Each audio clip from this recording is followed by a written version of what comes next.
सोचा है, कभी सोचा अगर अल्लाह ने अब तक जिंदा रखा है, कभी सोच लेना प्यारे, अगर तेरी मौत जवानी में हो गई। हाँ हाँ लोगों, हमने भी कितने जवानों को कब्रिस्तान पहुंचाकर अपने हाथों से मिट्टी दिया है, अपने हाथों से दफन किया है।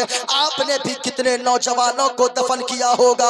आज तुम नमाजें नहीं पढ़ते हो, आज तुम सोचते हो हमारे बाजू में ताकत है, आज सोचते हो अल्लाह ने मुझे बड़ी ताकत से नवाजा है। ओ लोगो, नमाज आज पढ़ लो। अगर ये सांसें चल रही है, हर सांस पे अल्लाह का शुक्र अदा करो। याद रखना लोगो, ये जमाने वाले बड़े बेवफा होते गए, कोई किसी का नहीं होता है, कोई किसी का नहीं होता। एक बात जानते हो, जिस दिन आपका इंतकाल होगा, चाचा आपके बेटों को अपने कलेजे से लगा लेगा, अपने सीने से लगाकर चाचा कहेगा ये तो आज से मेरा बेटा है, आज से मैं इनकी देखभाल करूंगा, ये मेरा बेटा है। लेकिन वो कब तक चाचा की मोहब्बत रहती है, जब तक चहारम और 40वां ना हुआ हो। हाँ, चहारम और 40वां के बाद कोई नहीं पूछता है। उस वक्त वो चाचा इतना बड़ा दुश्मन होता है कि कौन दूसरा दुश्मन भी उस तरह दुश्मनी करता हो। लोगों, अगर अल्लाह ने जिंदा रखा है ना, अल्लाह का शुक्र अदा कीजिए। जरा गौर से सुनना, ये मेरे हाथ में एक किताब है, मौलाए रूम फरमाते हैं, मौलाए रूम फरमाते हैं लोगों, ये देखें मेरे हाथ में डॉक्टर साहब, ये देखें, ये किताब है किताबे जिंदगी। ये तकरीर मौलानाओं के लिए भी है, अवाम के लिए भी, हमारे लिए पहले है, आपके लिए बाद में है। अल्लाह ने जिंदगी अता फरमाया, मौलाए रूम फरमाते गए हर इंसान को अल्लाह ने पैदा फरमाकर जिंदगी की एक किताब दिया है। साथ में बोलो सुभान अल्लाह, और झूमकर बोलो सुभान अल्लाह। हर इंसान को यह किताब दिया है, हर इंसान को, जिस किताब का नाम है किताबे जिंदगी। क्या नाम है? यानी जिंदगी की किताब। और वो किताब दुनियावी किताब की तरह नहीं है। आरिफे रूमी फरमाते गए मुझे भी वो किताब मिली गए, आपको भी ये किताब मिली गए, उनको भी ये किताब मिली गए, डॉक्टर साहब को भी ये किताब मिली गए, पूरी दुनिया के लोगों को अल्लाह पैदा फरमाकर हर इंसान को ये किताब अता फरमाया गया। और ये किताब दुनियावी किताब की तरह नहीं है। ये किताब कैसी है, जरा सुनना माँ बहनों, तुम भी सुनना। ये किताब ऐसी है, जिंदगी की किताब, जो मुझे और आपको दी गई है, जिस किताब के पहले पेज पर पैदाइश लिखी है। पहले सफा पर क्या लिखी है? पैदाइश समझते हैं, यानी जन्म, पैदाइश लिखी है। बीच के सारे पेजेस खाली हैं, कुछ नहीं लिखा है, पूरा पेज खाली है। पहले सफा पर पैदाइश, बीच के सारे पेजेस खाली गए। मौलाए रूम फरमाते गए आखिरी सफा पर मौत लिखी है। आखिरी सफा पर क्या लिखी है? मौत लिखी है। मौलाए रूम फरमाते गए ओ लोगो, अब ये जिंदगी की किताब अल्लाह ने अता फरमा दिया है, जिसके पहले सफा पर पैदाइश लिखी है। इस किताब के जो बीच के सफात खाली है, बीच के पेजेस खाली है, इसे कोई दूसरा नहीं भरने आएगा। मेरी जिंदगी की किताब के इस खाली पेजेस को मैं भरूंगा, आप अपनी जिंदगी की किताब के खाली पेजेस को आप भरोगे। मौलाए रूम फरमाते गए क्या ही अच्छा हो कि इस पे एक खाली पेज को नमाजों की पाबंदी से भर दे, एक पेज को रोजों की पाबंदी से भर दे, एक पेज को ज़कात की अदायगी से भर दे, एक पेज को हज की अदायगी से भर दे, एक पेज को माँ बाप की फरमा बरदारी से भर दे, इसके अगले पेज को सदका व खैरात से भर दे।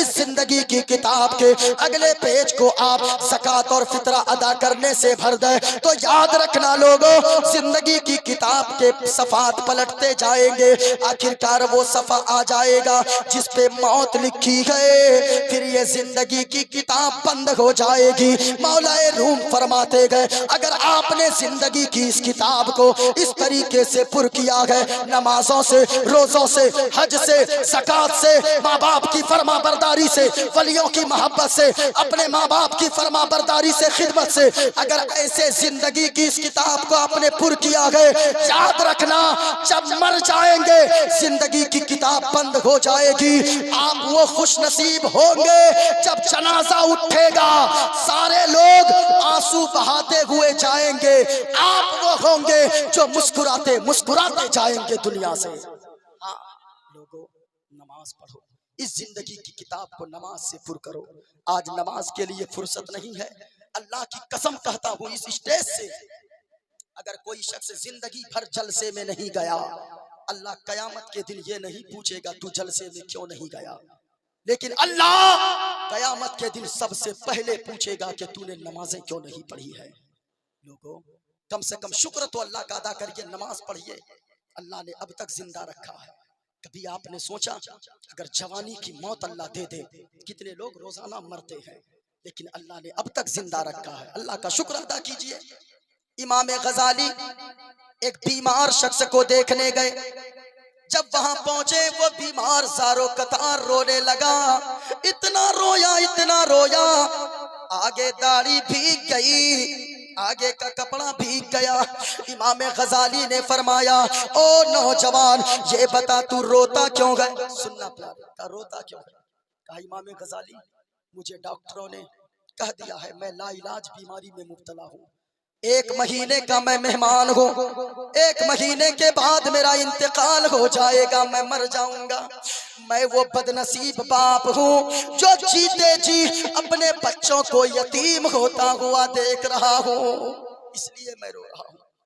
इमाम गजाली ने फरमाया, ओ पगले, अरे रोता क्यों है? कहा रो नहीं तो क्या करूँ? कहा अल्लाह का शुक्र अदा कर। अल्लाह का कहा किस बात पे?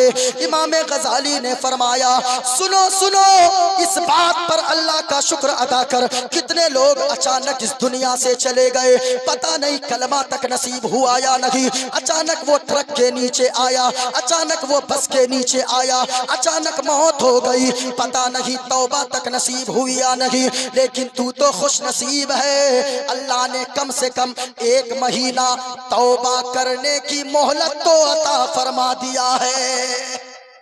कम से कम अल्लाह ने जिंदा रखा है ना, अल्लाह का शुक्र अदा कीजिए। अल्लाह ने बेटा दिया है, बेटी दिया है, अल्लाह का शुक्र अदा कीजिए। हमने देखा है गुजरात के सेठ को जिसके 4 फैक्ट्री है, रड वो सरिया बनाने वाली फैक्ट्री, 10-20 गाड़ियां चलती है, हजारों नौकर चाकर फैक्ट्री में काम करते गए, जानते गए, लाखों रुपए जेब में है, लेकिन चेहरा उदास रहता है। हमने पूछा, ओ सेठ साहब ये बताएं, लाखों रुपए जेब में लेकर चलते हो, हजारों नौकर चाकर काम करते गए, ये चेहरा उदास क्यों रहता है? कहने लगा कि मुफ्ती साहब ये लाखों रुपए का क्या करूंगा, इन लाखों रुपए में से कोई 10 रुपए अब्बा कह के मांगने वाला, कोई 10 रुपए मांगने वाला अल्लाह ने मुझे बेटा या बेटी नहीं अता फरमाया है। कभी सोचा है लोगों, 8-10 घंटा इंसान ड्यूटी करता है, जब जाता है ना घर, अपने बच्चे को देखता है, कलेजे में ठंड पड़ जाती है, सारे थकन को एक बाप भूल जाता है। अल्लाह का शुक्र अदा कीजिए, अगर अल्लाह ने ये सांसों को अभी तक जिंदा रखा है। ये सांस क्या समझते हैं? कितने लोग मर गए ऑक्सीजन न मिलने की वजह से। लॉकडाउन में अभी कुछ दिनों पहले ऑक्सीजन न मिलने की वजह से कितने लोग मर गए। एक 80 साल का बूढ़ा है, इधर देखा मेरी तरफ, 80 साल का बूढ़ा शख्स है, हॉस्पिटल में गया, ऑक्सीजन डॉक्टरों ने लगाया, 24 घंटे तक ऑक्सीजन में सांस लिया। जब बाहर निकला सेहतयाब हो गया, बाहर निकला, डॉक्टरों ने एक बिल थमा दिया, कंपाउंडर ने एक बिल थमा दिया। जैसे उस 80 साल के बूढ़े ने उस बिल को देखा, सारों कतार रोने लगा, इतना रोया, आगे का कपड़ा भीग गया, दाढ़ी भीग गई, कंपाउंडर से सारे जमा हो गए, डॉक्टर से सारे जमा हो गए, कहने लगे ओ बाबा जी रोते क्यों गए? ये बिल ज्यादा हो गया है, अगर ज्यादा हो गया है पैसे, अगर बिल ज्यादा हो गए मालिक से कह के कुछ कम करवा दूंगा, लेकिन आप रोइए नहीं, रोते हुए आप अच्छे नहीं लगते गए। इतना कहा ना, उस 80 साल के बूढ़े ने जो जवाब दिया, कहा ओ डॉक्टर तुम क्या समझते हो, मैं गरीब हूँ, तुम मुझे गरीब समझते हो? सुनो, अल्लाह ने मुझे इतनी दौलत दिया है, अगर मैं चाहूँ ना खड़े खड़े तेरे हॉस्पिटल को मैं खरीद सकता हूँ। खड़े खड़े खरीद सकता हूँ। कहा फिर ये बिल देखकर रोते क्यों हैं? कहा कि ओ डॉक्टरों, ओ कंपाउंडरों, मैं इसलिए रोता हूँ 24 घंटे तक मैंने तेरे हॉस्पिटल में रहकर ऑक्सीजन में सांसें ली है, तुमने 90,000 का बिल थमा दिया है। 80 साल मेरी उम्र हो गई है, इस 80 साल में पूरे 80 साल तक अल्लाह की खुली फिजा में अल्लाह